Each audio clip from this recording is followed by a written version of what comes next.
విశ్వాసం ఉంచాలి. నువ్వు సెలవు ఇచ్చావు కదయ్యా, పరిశుద్ధ గ్రంథంలో రాసావు కదా, ప్రభునందు నీ ప్రయాస వ్యర్థం కాదని. నిజమే, మేము ప్రయాసపడుతుంది నీ కోసం, నీ పని కోసం, నీ బిడ్డల యొక్క క్షేమం కోసం. ఒకసారి మా గ్రామాన్ని నువ్వు దర్శించావు. ఈ రాత్రి కాల సమయం ముందు మా ప్రార్థన మీరు ఆలకించండి అయ్యా. నా దేవా, ప్రతి ఒక్కరిని దర్శించు.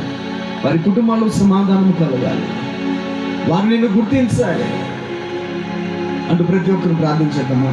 తల్లి, చెల్లి, అడుగు నీ సమాజం కోసం, నీ గ్రామం కోసం దేవుని పాదాలు పట్టుకో. ప్రభు నీ ప్రార్థన ఆలకిస్తాడు. నేను దాటిపోయే దేవుడు కాదు. నీ ప్రార్థన కోసం ప్రభు ఎదురు చూస్తూ ఉన్నాడు. ఈ 3 రోజులు నువ్వు దేని గురించి ప్రార్థన చేశావు? అయితే ప్రభు నీకు వాటన్నిటిని ఇచ్చిపోవడానికి సిద్ధంగా ఉన్నాడు. ఈ సమాజం గురించి అడిగాను. నా ఊరిని దర్శించయ్యా, నా ఊరి ప్రాంతాన్ని నువ్వు దర్శించు.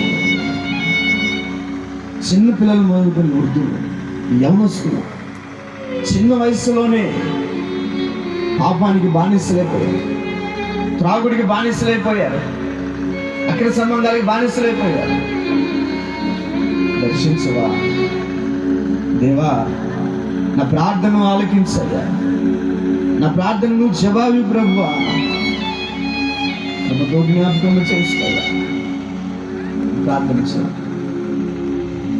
మహాపరిశుద్ధుడా, ప్రేమ గల తండ్రి, నీకు వందనాలు, కృతజ్ఞతలు చెల్లిస్తూ నీ దాసుని ప్రేమించి నా తండ్రి ఈ సభలు ఏర్పాటు చేసినందుకు నీకు వందనాలు, కృతజ్ఞతలు, స్తోత్రాలు చెల్లిస్తూ నేను ప్రార్థన చేస్తున్నాను.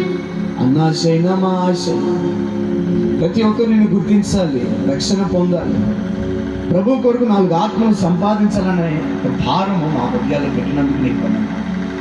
నీ కృపతో జ్ఞాపకము చేసుకో సయ్యా. మా ఊరి ప్రజలను దర్శించవా? నువ్వు దర్శించు, నువ్వు రక్షించమని కోరుకుని కృపతో జ్ఞాపకము చేసుకో. దాటిపో మాకు మా ప్రార్థనకి జవాబు మీరు అనుగ్రహించమని కోరుకుని నీ నామమునికి మహిమ, ఘనత, ప్రభావం చెల్లిస్తుంది. యేసు నామములో అడుగుచున్నాము తండ్రి.